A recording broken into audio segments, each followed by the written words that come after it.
So when should you start using UWorld for step one? It's exactly what we'll talk about in this video. Let's get into it. All right, guys, welcome to another episode in the TMJ show and the MD journey, where here we help people just like you succeed on their medical journey with less stress.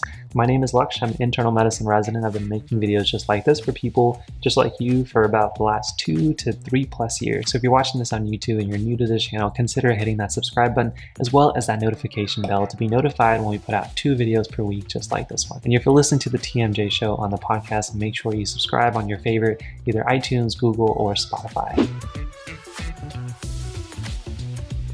But today I wanted to talk about a very common step one topic, which is when should you start using UWorld?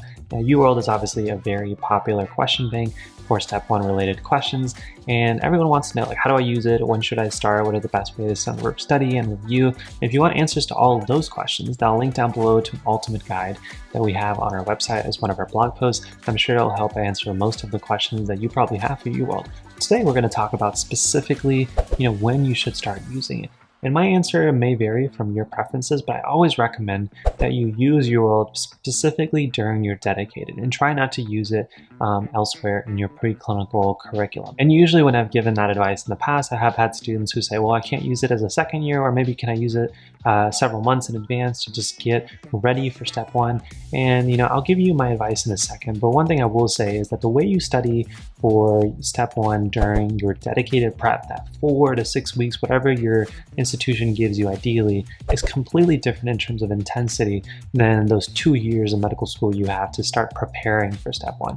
There's just a different level of focus, a different level of repetition and intensity. So if you want to use UWorld, earlier than your dedicated, that's your choice. And I would recommend, if you are going to do it, then you try not to do it any more than 4 weeks in advance if you're dedicated. So if your dedicated was starting in July, then maybe you can go ahead and start using it in June to give yourself a 4-week boost to get familiar with the style of questions, the difficulty of questions, and then you can go ahead and get into your dedicated. That I think is okay.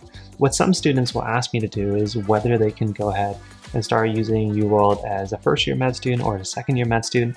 And I don't think there's that much utility, because I feel like at that point, you start to memorize questions.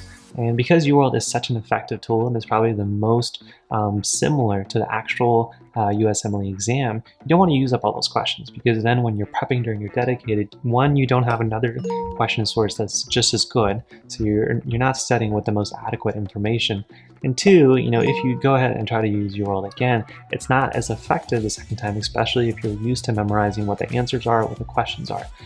So that's why I try to stray away from using UWorld earlier on. And if you want other options, I'll link down below, I'll put it right here, a video where I recommend the top question banks that you can use for your step one prep. And some of my favorite question bank sources to use as a first and second year med student are resources like USMLE RX, which is made by the creators of First Aid, to really give you a nice high yield and foundational sense of what you need to know for step one, but also other resources that come with questions built into their resource. Things like Physio, which is great for first and second year med students, or if you are a visual learner, then things like Picmonic. Now, both of those links are affiliate links, so we do get a little bit of a commission and kickback if you choose to go through them. And if you don't feel comfortable going through those links, I still recommend the products. So I would just recommend going through Google and typing in their URLs to find out more about them. The bottom line, guys, to best use UWorld, I'd really recommend to try to keep those high yield, high quality questions for as close to your exam date as possible. So whether that's 6 weeks, 10 weeks out, that's up to you. You pick your preference. But especially if you are somebody who tends to memorize questions and can go through a question bank and just not get as much utility like I was, I would stay away from using it your first and second year. So hopefully that helps answer a lot of y'all's questions. So that's pretty much it for this video, guys. If you have more questions regarding step one, go ahead and comment down below. If you want more help on step one, you can check out our step one playlist. There will also be linked down below with all of the videos we made already. And then if you guys want more tips and you want 3 specific kind of tips and strategies that I learned during my own step one prep, you guys can check out our masterclass, which is a free 30-minute session that really break down 3 essential strategies and concepts you need to know to really make that 250 plus score on your step one exam. So hopefully you guys can check that out, and I'll link that down below in the description. But that's pretty much it. Remember, before you leave off the video, that you make sure you support the channel and the video by hitting that like button, and also consider subscribing and hitting that notification bell. New videos coming at you every Wednesday and every Sunday with topics just like this one. So make sure you go ahead and subscribe. That's pretty much it for today, guys. Thank you so much for joining. Hopefully I've been a little help to you on your journey. Thanks for being a part of mine. I'll see you guys in the next one. Peace.